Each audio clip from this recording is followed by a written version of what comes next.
जिनके समस्त स्टूडेंट्स और अपनी तरफ से मैं आपका स्वागत, अभिनंदन और वंदन करता हूं और निवेदन करता हूं, आए और अपने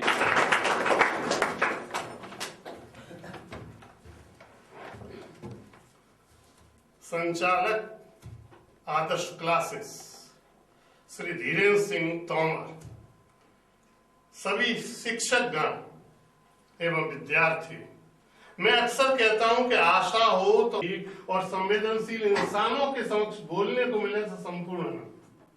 फलस्वरूप आनंद के पुष्पों की माला को परमानंद के धागे में पिरोकर संपूर्ण आनंद की सुरभि के साथ मैं आप सबको समर्पित करता हूं कि आपके उचित कृतित्व से आपके व्यक्तित्व की खुशबू न केवल प्रदेश बल्कि देश, न केवल देश बल्कि विश्व तक फैले, ऐसी मैं कामना करता हूं। आप ये जानते हैं कि दुनिया में कुल देशों की संख्या 2 से 8 है। उनमें से अफ्रीका में किताबों में 54 लिखा हुआ, इसलिए कि वहां एक दक्षिणी सूडान, आपको पढ़ाया गया होगा, एक नया देश अस्तित्व में आ गया जो यूएनओ का सदस्य भी बन गया। दक्षिण तो 55 देश वहां है, 48 देश यूरोप में है, 45 देश एशिया में है और 16 देश ऑस्ट्रेलेशिया है, वो भी एक महाद्वीप है, उसका नया नाम है ओशेनिया। वहां कुल 16 देश है। इस तरह से मध्य प्रदेश है। मध्य प्रदेश में 50 जिले हैं, उनमें से एक जिला मुरैना है। मुरैना में अनेक कोचिंग क्लासेस हैं, उनमें से एक आदर्श क्लासेस है। मैं वहां आप सबको शुभकामनाएं देता हूं कि ये इतने अच्छे क्लासेस हैं, इतने अच्छे शिक्षक और इतने अच्छे मार्गदर्शक और इतने अच्छे संचालक कि आप निश्चित अपनी अपनी प्रतियोगिता परीक्षाओं में उत्तीर्ण होंगे और प्रगति की पराकाष्ठा तक पहुंचकर अपने परिवार और प्रदेश और देश का नाम रोशन करेंगे। आप शिक्षक हो या विद्यार्थी का अनुभव होता है, वो जानता है कि गलत क्या है और सही क्या है। गलत और सही के बीच के निर्णय की शक्ति को विवेक कहते हैं। आज के इस भौतिकवादी युग में जिसके पास विवेक है वो आदर्श है, जो आदर्श है वो अनुकरणीय है, जो अनुकरणीय है वो वंदनीय है, जो वंदनीय वो अभिनंदनीय है। मैं आप सबका अभिनंदन करता हूं। आज मैं जिंदगी की परिरक्षण आपके समक्ष प्रस्तुत करूंगा। जीवन में सफलता का रहस्य क्या है ये बताने का प्रयास करूंगा। प्रिय विद्यार्थियों, शिक्षकों, संचालक, क्योंकि ये सभी विद्यार्थी तो सभी एक तरह से मेरे विद्यार्थी हैं। मुझे बहुत अच्छा लगता है जब मैं विद्यार्थियों के बीच में पहुंच जाता हूं, क्यों पिछले 49 साल से मैं विद्यार्थियों को पढ़ा रहा हूं, उनको मार्गदर्शन दे रहा हूं। क्या है कि आपका दृष्टिकोण आशावादी होना चाहिए। इसी में इच्छा शक्ति की मजबूती कहलाती है, यही समर्पण कहलाता है। दुनिया में 2 तरह के लोग हैं, एक आशावादी और दूसरा निराशावादी। आशावादी वो है जो इस आशा से कार्य करता है कि जब तक सफलता प्राप्त नहीं होगी वो कार्यरत रहेगा। निराशावादी पहले तो कार्य करता ही नहीं है और वो निराश है और फिर विफलता आती है। आशा से उत्साह है, उमंग है, लहर है, तरंग है, कुछ न कुछ अच्छा करने की ललक है। उसी कुछ अच्छा करने की ललक में आशावादी की सफलता की झलक है। यदि आपको वस्तुतः झलक लेनी है सफलता की, तो पहली चीज ये है कि आपको आशावादी बनना होगा। मेरे पास एक कांच का गिलास है, उसमें आधा पानी भरा हुआ, 2 बच्चे खड़े हुए हैं, एक आशावादी है, दूसरा निराशावादी है। मैं बच्चे से पूछता हूं, बताओ इसमें पानी की स्थिति क्या है? आज खाली है। अब आप देखिए दोनों सही हैं, गिलास आधा भरा भी है और गिलास आधा खाली है। दुनिया सबके लिए एक सी है, आधी भरी और आधी खाली। निर्भर करता है आपके दृष्टिकोण पर। जो आशावादी है वो सोचता है कि जिंदगी का गिलास उत्साह के पानी से आधा भरा है, मैं निरंतर प्रयास करता रहूंगा, गिलास भरता रहेगा, लबालब हो जाएगा। निराशावादी सोचता है कि नहीं, निराशा के कारण जिंदगी का गिलास आधा खाली है, मैं प्रयास नहीं करूंगा, गिलास खाली होता रहेगा, बिल्कुल तले में पहुंच जाएगा। इसलिए पहली आवश्यकता क्या है कि हमारा दृष्टिकोण कैसा होना चाहिए? आशावादी। आशावादी में ही आपकी इच्छा है, आपकी इच्छा तब है जब आप आशावादी है। जब आपकी इच्छा ही नहीं तो उसी को इच्छा शक्ति कहते हैं। आशावादी है तभी आप में समर्पण है। आप समर्पित नहीं हो सकते, किसी काम को कर नहीं सकते, क्योंकि आपने केवल ना ना ना करना। बेटे जरा बाजार चले जाओ, मेरे पेट में दर्द हो रहा, बेटे जरा वहां से सामान, अरे मुझे जुकाम हो। महानतम व्यक्ति बने, क्यों? क्योंकि वो आशावादी थे। क्यों? क्योंकि वो कर्म में विश्वास करते थे। तो मैं सबसे पहले कल्पना के रथ में बिठाकर आपको दक्षिण भारत लिए चलता हूं। आपने तमिलनाडु नाम सुना है, सबने सुन रखा बेटे। तमिलनाडु एक राज्य है, उसमें एक छोटा सा गांव है कुंभकनम था, और सबसे बड़ा बेटा था श्रीनिवास रामानुजम। मैंने जब उनकी आत्मकथा पढ़ी, बेटे दो चीजें होती हैं, जीवन कथा और आत्मकथा। जब व्यक्ति स्वयं लिखता है अपनी कहानी, उसे ऑटोबायोग्राफी या आत्मकथा। जब वो दूसरे की जिंदगी लिखता है, उसे बायोग्राफी या जीवन कथा। मैंने जब उनकी ऑटोबायोग्राफी पढ़ी, उन्होंने लिखा है कि हमें दोनों टाइम खाना नहीं मिलता था। यहाँ जितने भी बच्चे बैठे हैं, 3 टाइम कम से कम, कि हमें दोनों टाइम भोजन नहीं मिलता था। जिस दिन दोनों टाइम भोजन मिल जाता था, उस दिन हम सोचते थे कोई त्योहार आ गया है, लेकिन ऐसा कभी नहीं होता था कि हमें दोनों टाइम भोजन मिले। हम बहुत गरीब थे। मैं उस समय हाई स्कूल में पढ़ता था, श्रीनिवास रामानुजन के किस क्लास में थे? हाई स्कूल में। गणित में 100 में से 100 अंक आए। उन्होंने निर्णय ले लिया कि मैं विश्व का महानतम गणितज्ञ बनूंगा। इंटर की परीक्षा दी, 100 में से 100 अंक आए। रात दिन पढ़ते रहते थे, इतना समर्पण। मैंने हजारों व्यक्तियों की जिंदगियां पढ़ी हैं, इतना समर्पण का कभी उदाहरण नहीं सुना। आपको बहुत अच्छा लगेगा, सुनिए। उनके पिताजी कहते थे कि बेटे तुम इतना मत पढ़ा करो, आंखें खराब हो जाएंगी, स्वास्थ्य खराब हो जाएंगी, आप खेलने भी जाया करो, खेलना भी स्वास्थ्य के लिए आवश्यक है। तो उन्होंने कहा अच्छा पिताजी, वो बड़े आज्ञाकारी थे, मैं खेलने भी जाया करूं। पिताजी चले गए। पिताजी एक कर्मचारी थे, किसी कपड़े के व्यापारी के यहाँ मुंशी थे, सामान्य मुंशी, बहुत कम तनख्वाह मिलती थी, 2 या 3 रुपए उस जमाने में। अब उन्होंने अपनी माँ से कहा, पिताजी ने कहा मैं खेलने भी जाया करूं, लेकिन मैं गणित का विद्वान बनना चाहता हूं। एक काम करते हैं, जो मेरी खाट है उसके दोनों तरफ बेडशीट डाले देते हैं, मैं अंदर पढ़ूंगा। पिताजी आए, कहाँ है रामानुजन? कह रहा मैं खेलने गया। अब समर्पण की पराकाष्ठा आप देखिए कि वो खाट के नीचे घुस जाते थे, ऊपर से बेडशीट डाल दी गई, जिससे नीचे इधर आ जा, इधर आ जा, अंदर क्या है कुछ नहीं। पिताजी जब आते थे, उनकी माँ का नाम था कमलक थम्मर। जब उनसे पूछते थे कहाँ है रामानुजन, तो वो कहते थे कि एक्चुअली वो खेलने चला गया, आपने कल कहा था ना खेलने जाया कर। तो इतने खुश हो जाते थे, लेकिन रामानुजन खेलने नहीं जाते। क्यों? उनका लक्ष्य था जीवन में महानतम गणितज्ञ बनना। अब एक और उनका उदाहरण दूंगा। वो खाना खाते थे, खुद नहीं खाते थे। उनकी माँ आती थी, वही कमलक थम्मर, वो आती थी, वो गणित के सवाल करते रहते थे। तो एक को मुंह में डाला, वो गणित के सवाल कर रहे हैं, फिर दूसरा को डाला, गणित के सवाल कर रहे हैं। उनकी पत्नी जानकी मल्ल वो आती थी, वो उनको एक गिलास पानी पिला जाती। इस तरह से उस व्यक्ति ने समर्पण के साथ 124 थ्योरम्स तैयार की, कुल मिला के 124 उस जमाने। और उस जमाने में सबसे बढ़िया यूनिवर्सिटी कैम्ब्रिज और ऑक्सफोर्ड आज भी हैं, दोनों इंग्लैंड में। कैम्ब्रिज यूनिवर्सिटी के जो गणित के प्रोफेसर थे, उनका नाम था F.E. लिटिलवुड और F.E. हार्डी, 2 थे। उन्होंने गॉडफ्रे एच हार्डी, उन्होंने गॉडफ्रे एच हार्डी को पत्र लिखा रामानुजन, जबकि इंटर पास किया था, he was only nothing but intermediate. He wrote a letter, उनको पत्र लिखा, उसमें लिखा मैंने 124 थ्योरम्स तैयार किए हैं, कृपया आकलन करके मुझे बताएं कि वस्तुतः गणित के क्षेत्र में मेरा योगदान है या नहीं। इन्होंने पत्र भेज दिया, पत्र आया, बहुत से पत्र आते थे हार्डी के पास। सबसे बड़े प्रोफेसर थे वो गणित के, कैम्ब्रिज यूनिवर्सिटी के। बिल्कुल कई दफे जनरल नॉलेज में आ सकता है, अभी तक के कैम्ब्रिज यूनिवर्सिटी के सबसे बड़े प्रोफेसर कौन रहे? तो गॉडफ्रे एच हार्डी, ठीक है। उन्होंने आकलन किया, उन्हें समझ में नहीं आया कि ये भी कोई इतना गणितज्ञ हो सकता है। उन्होंने एसोसिएट प्रोफेसर एक और थे F.E. लिटिलवुड, उनको भी बुलाया।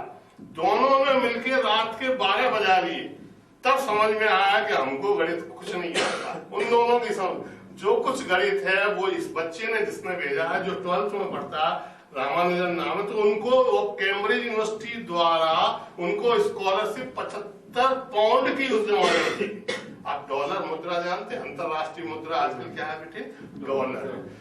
पाउंड कहाँ की मुद्रा है? इंग्लैंड की। लेकिन उस मुद्रा का पूरा नाम है पाउंड स्टर्लिंग। केवल पाउंड नहीं, केवल पाउंड और देशों की है, लेकिन वहां की मुद्रा का नाम है पाउंड स्टर्लिंग। वहां से लिखा 75 पाउंड आपको मिलेंगे, आप आ जाइए। वो लंदन पहुंच गई, खूब काम किया। लंदन में विश्व के गणितज्ञों का सम्मेलन हुआ। उस सम्मेलन में फिर गॉडफ्रे, खूब डिस्कशन हुआ। रामानुजन बोले, तब गॉडफ्रे एच हार्डी ने कहा, we are all only mathematician, but Srinivas Ramanujan is the greatest mathematician of the world. He stands no comparison. गणितज्ञों में ये कहा गया कि हम तो केवल गणितज्ञ हैं। महानतम गणितज्ञ कौन है? श्रीनिवास रामानुजन। उनका अभी भी कोई मुकाबला नहीं। ऐसा बच्चा जिसको दोनों टाइम खाने को नहीं मिलता था, ऐसा बच्चा जिसको फीस जमा करने के लिए नहीं थी, ऐसा बच्चा जिसके पिताजी की 2 या 3 रुपए, उस समय मालूम कई बच्चे यहाँ सब इंस्पेक्टर बनना चाहते हैं, जो आज मुझे लाए वो भी सब इंस्पेक्टर बनना। 12 रुपए तनख्वाह थी उस समय केवल सब इंस्पेक्टर की, जो आज 12 आएगा उसमें समर्पण होगा। और दूसरा, उचित मेहनत, अपने लक्ष्य को प्राप्त करने के लिए उसके पास उचित मेहनत होनी। मैं केवल 4 प्रस्तुत करूंगा। पहला जिंदगी का प्रेरक क्षण आपके समक्ष प्रस्तुत किया, जो श्रीनिवास रामानुजन। आपको मालूम है भारत सरकार ने 2012 को क्या घोषित किया था? गणित वर्ष। पढ़ाया गया होगा 2012 किस रूप में घोषित था? गणित वर्ष। फिर इनका जन्मदिन दिसंबर में है, उस दिन को गणित दिवस के रूप में घोषित किया। आज क्या तारीख है? आप सब जानते हैं, इस प्रश्न को तो जानते हो। आज कौन सी तारीख है? 22 मार्च। आज क्या दिवस है? यस, अंतरराष्ट्रीय।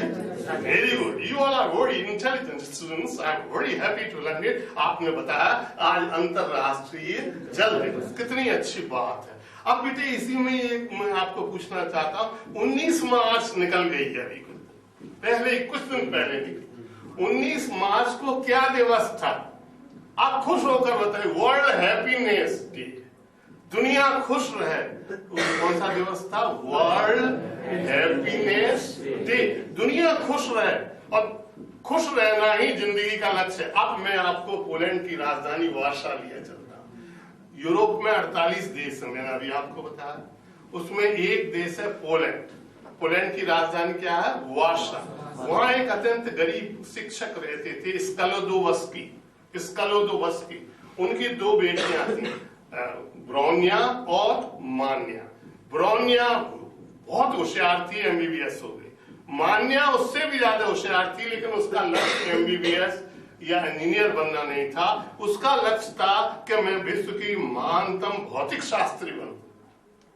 पैसे नहीं थे, पिताजी की नौकरी किसी कारण से छूट गई थी। पिताजी ने कहा, बेटे खुद कमाओ, अपने पैरों पर खड़े हो। वो बच्चों को ट्यूशन पढ़ाती थी। मान्या, छोटी बेटी का नाम क्या है बेटे?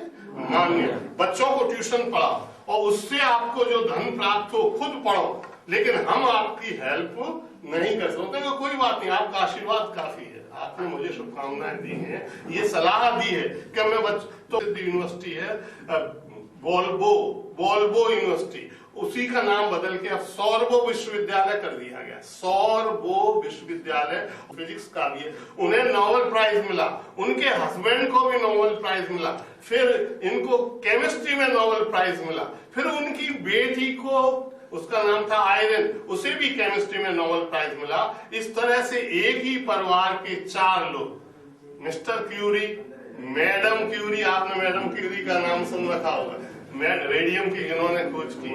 बेटे आज आप जो बाहर खड़े हैं, आप बताइए आप कितने वर्ष हो गए इंडिया को लेना? विश्व में जनसंख्या की दृष्टि से दूसरा सबसे बड़ा देश कौन सा है? पहला कौन सा है बेटे? भारत की जनसंख्या एग्जैक्ट मैं आपको बता रहा हूँ, जो 2011 के अनुसार है 1 अरब 21 करोड़ 1,93,422। पहला फिजिक्स का नोबेल प्राइज मिला और वो मिला था C.V. रमन। कब मिला था? 1928। फिर उन्हीं के नाम पर भारत में विज्ञान दिवस मनाया जाता है। उन्हीं के नाम पर कौन सा दिवस है बेटे? विज्ञान दिवस।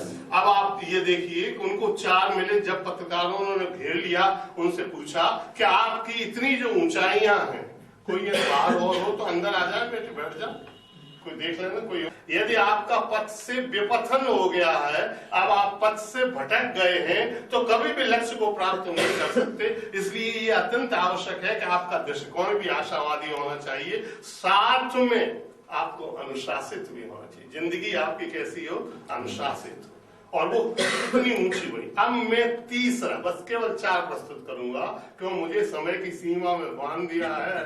थॉमस ने कह दिया है कि 20 मिनट से ज्यादा नहीं बोलना। अब मैं तीसरा उदाहरण सुनिए। आपको मैं अब जर्मनी लिए चलता हूं। जर्मनी एक ऐसा देश है जहां प्रधानमंत्री को चांसलर कहा जाता है। कौन है चांसलर? Angela Merkel. सब जानते होंगे, आपने खूब नाम सुना, बहुत प्रसिद्ध है। जर्मनी का एक छात्र, उसने पूरे यूरोप में टॉप किया। पहला छात्र जर्मनी का जिसने पूरे यूरोप में टॉप किया, कक्षा 5 में 100 में से 100% अंक किसी को न पहले मिले न किसी को उसके बाद मिले। अब तो मिल ही नहीं सकते क्योंकि बहुत स्ट्रिक्ट हो गए हैं। 100 आउट ऑफ 100। बहुत ही खुश था वो बच्चा। वो एडमिशन, आपको मालूम है जर्मनी की राजधानी बर्लिन है बेटे, लेकिन वहां एक शहर है म्यूनिख। आपने सुना हो म्यूनिख ओलंपिक्स हुए थे, ध्यान है बेटे? वहां म्यूनिख में ओलंपिक हुए। वो म्यूनिख स्कूल में एडमिशन लेना चाहता था, because those days that school was considered to be the best school of the world, so he thought that he should take admission in that school. उसे उसी, लेकिन पैसे नहीं थे, उसकी फीस नहीं दे सकता। तो कुछ लोग बड़ा मानवीय दृष्टिकोण रखते हैं, जैसे धीरेन्द्र सिंह तोमर भी। कोई बात नहीं, पैसे नहीं। वहां कई शुभचिंतक लोग थे, उन्होंने कहा हम आपकी फीस भरेंगे, लेकिन आप पढ़िए म्यूनिख स्कूल। अब आप वो एक शब्द चित्र प्रस्तुत करने जा रहा हूं। उनका एडमिशन कहाँ हो गया बेटे? Munich school. दूसरों की सहायता से, मानवीय दृष्टिकोण से एडमिशन हो गया। उनका पहला पीरियड, द फर्स्ट डे अक्सर आता है मेरा स्कूल में या कॉलेज में पहला दिन। वो स्कूल में पहुंचे, पहला पीरियड इतिहास का था। मिस्टर ब्राउन उनके शिक्षक थे। 40, वहां 40 से ज्यादा एडमिशन नहीं करते एक क्लास में यूरोप में। 40 बच्चे बैठे हुए थे, उनमें से एक ये भी बैठे। उनने सुन रखा था कि एक बच्चा ऐसा आ गया जो बहुत होशियार है और जो 100% मार्क्स ला चुका है, तथा जो किसी भी शिक्षक से भी ज्यादा होशियार। अब ब्राउन घुसे, बच्चे खड़े हो गए, फिर उन्होंने कहा सिट डाउन, बैठे। फिर ब्राउन ने कहा who is that boy who has been declared as the best boy of Europe, I would like to know his name, please get up. तुरंत वो बच्चा खड़ा हुआ।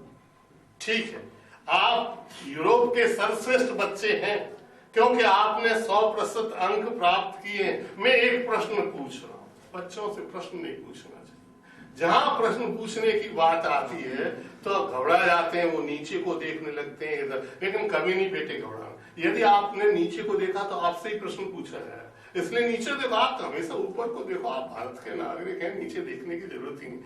बताओ वाटरलू की लड़ाई कब हुई? आपसे नहीं पूछना। ये उस शिक्षक ने, जो मिस्टर ब्राउन हिस्ट्री के टीचर थे, उन्होंने पूछा कि बताओ वाटरलू की लड़ाई कब हुई? बच्चे, I'm sorry, I don't know. No, you will have to tell me the exact date of the fight of Waterloo. आपको जिस दिन लड़ाई हुई थी उसकी तिथि देनी है, क्योंकि आप यूरोप के सर्वश्रेष्ठ बच्चे हैं, 100% अंक लाए। फिर उसने कहा सॉरी सर, आई डोंट, कि नहीं आपको तो बताना ही पड़ेगा, शिक्षक पीछे पड़ गया। तो उसने कहा सर ऐसा है, ये सब किताबों में लिखा हुआ है, आप किताब में देख लो कि वाटरलू की लड़ाई कब हुई। तो शिक्षक ने कहा कि अच्छा आप मुझसे इस तरह बोले, किताबों में तो हर चीज लिखी हुई। कि हाँ सर, तो फिर आपकी एजुकेशन की फिलॉसफी क्या? बच्चे से बात हुई कि सर मेरी फिलॉसफी, आप बुजुर्ग हैं, आपको पूछना चाहिए कि क्यों हुई, जिससे कि आगे ऐसी लड़ाई ना हो। डेट्स तो सब हिस्ट्री की किताबों में लिखी हैं, आपको ये पूछना चाहिए कि लड़ाई क्यों हुई, इसका कारण क्या था। उसे दूर कैसे किया जा सकता है जिससे कि आगे ऐसी रहे। तो दंग रह गया शिक्षक, उसने कहा तुम बहुत बड़े, और वही बने अल्बर्ट आइंस्टीन, जिन्होंने हमें थ्योरी ऑफ रिलेटिविटी दी और महानतम वैज्ञानिक बने। अब मैं चौथा अंतिम उदाहरण दे रहा हूं। आपने यूएसएसआर का नाम सुना है। यूएसएसआर का फुल फॉर्म में खुद ही बता रहा हूं, आप बिल्कुल फ्री फ्रैंक एंड फियरलेस बैठो, कोई प्रश्न आपसे नहीं पूछा जाएगा। Union of Soviet socialistic republics, पहले एक देश था जो विश्व का सबसे बड़ा देश था, उसका नाम था union of Soviet socialistic republics. 15 देश थे उसमें, 15 प्रांत थे। अब वो सब अलग अलग हो गए, 1991 में अलग हो हुए।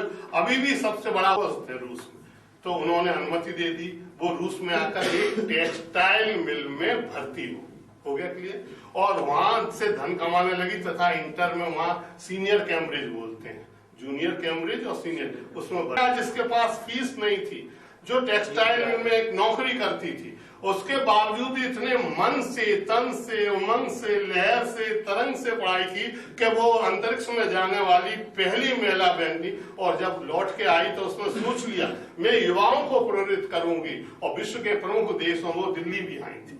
जब वो दिल्ली आई तो उनकी राजधानी मतलब ये पत्रकारों ने घेर लिया और उनसे पूछा आप युवाओं को क्या संदेश देते हैं। तो उनका भी यही कहना था, पहला संदेश यही है कि हमेशा आशावाद, nothing is impossible in this world. Where there is a will, there is a way. If you want to achieve anything of the world, take it for granted you can. कुछ भी असंभव नहीं है, आशावादी रहो। और दूसरी चीज ये है कि अनुशासन, अनुशासन भी उतना ही आवश्यक है जितना कि आशावादी दृष्टिकोण। इस तरह से मैंने ये 4 प्रस्तुत किए, इनके वो चारों गरीब घर से थे। इसका निष्कर्ष निकला कि आगे बढ़ोगे कर्म से, ऊंचा उठोगे कर्म से, अपने उचित लक्ष्य को पा सकोगे कर्म से, आशावादी बनो। यदि सफल होना चाहते भाग्य को भी लिख सकोगे तुम अपने कर्म से। भाग्य कोई अलग नहीं होता, कर्म ही आपका भाग्य बनता है। चलने में दूध दोने जाएंगे और फिर दूध पीना चाहेंगे तो नहीं पी सकते, इसलिए कर्म ऐसे करो कि उस कर्म के कारण आप निकल जाए। पहला, जीवन में सफलता का पहला रहस्य क्या है? आशावादी दृष्टिकोण। इसी में इच्छा शक्ति है, इच्छा है तभी तो आशा, इसी में ही समर्पण है। तो ये पहला। दूसरा है बेटे अनुशासन। इसका भी उतना ही महत्व है जितना महत्व पहले का है। अनुशासन क्या है? उचित कार्य उचित तरीके से उचित समय पर करना अनुशासन है। अनुशासन जीवन सुगंध है। विद्यार्थी एक पुष्प की तरह है, लेकिन विद्यार्थी में यदि अनुशासन नहीं है तो वो एक ऐसे पुष्प की तरह है जिसमें कोई खुशबू नहीं। अनुशासन जीवन सुगंध है। जीवन को जीवन भर सुगंधित रखना है तो अनुशासन से रहना होगा। अनुशासन एक व्यापक शब्द है।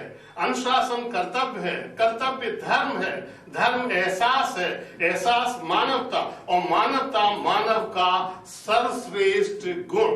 प्राचीन काल से आधुनिक काल तक मानव की 3 स्थितियां रही। मानव का महामानव बन जाना उसका चमत्कार है, मानव का दानव बन जाना उसकी पराजय, मानव का मानव बने रहना उसकी विजय।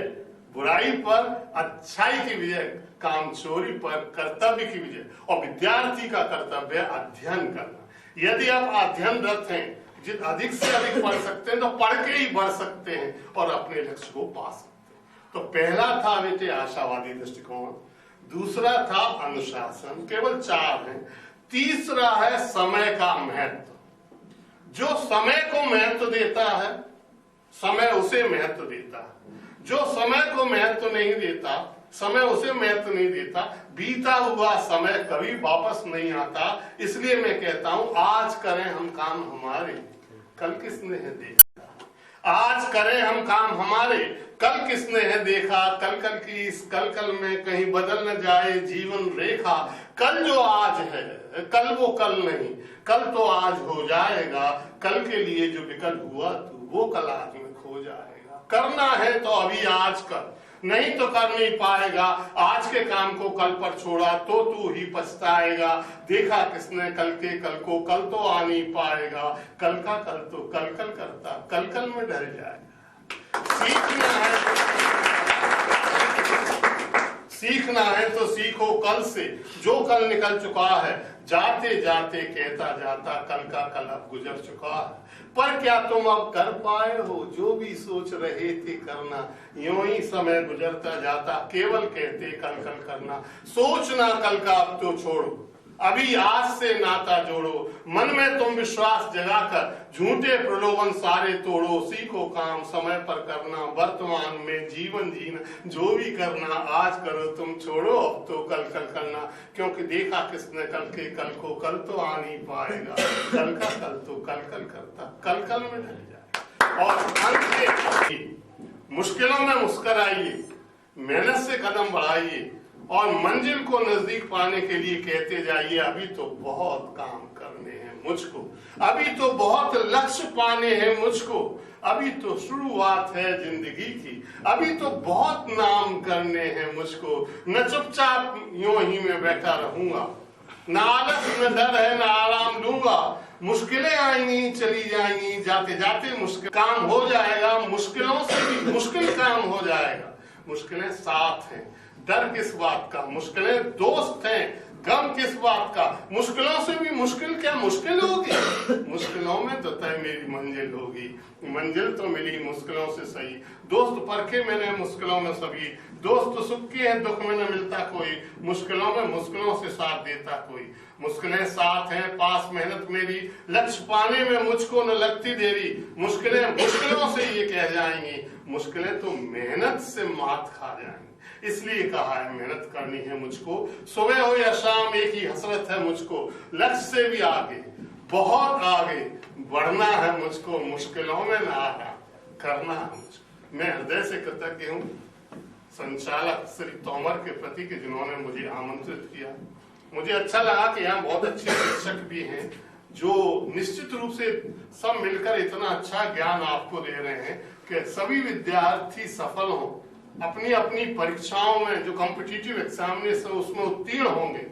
मैं आप सबको शुभकामनाएं देता हूं। इन चार चीजें आप, यदि आपका दृष्टिकोण आशावादी है, यदि आप अनुशासित हैं, यदि आप समय का महत्व समझते हैं और उचित मेहनत करने को तैयार हैं, तो दुनिया में कुछ भी असंभव नहीं। मेरी शुभकामना है कि आपका भविष्य, आपके व्यक्तित्व को छवि, विचारों को दृढ़ता, शरीर को स्वास्थ्य, हृदय को अनुराग, परिवार को खुशियां, समाज को सौहार्द, प्रदेश को प्रगति, देश को गरिमा एवं विश्व को शांति का पाथेय दे। यही मेरी मंगल कामना है। धन्यवाद।